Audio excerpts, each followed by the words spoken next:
ইতিমধ্যে আমাদের যে এমপি মহোদয় মজলুম জননেতা আবু সাইদ চাচার নির্দেশে আজকে আপনাদের মাঝে আমি উপস্থিত হয়েছি।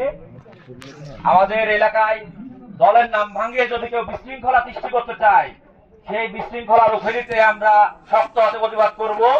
এবং এলাকাতে যেহেতু কেউ কোন রকম চাঁদাবাদী সন্ত্রাসীমূলক কর্মকাণ্ড করে, আপনারা আমাদেরকে অবগত করবেন, আমরা সাথে সাথে তার প্রতিক্রিয়া করব। এবং আপনাদের সব সময় নির্যাতন এবং কোনো অন্যায় মোকাবেলা করার জন্য আমি মিজানুর রহমান সুমন আপনাদের সাথে আছি। আমার এলাকায় কোন রকম কোন বিশৃঙ্খলা কাউকে করতে দিব না। আপনারা কি বলেন? সবাই আছেন?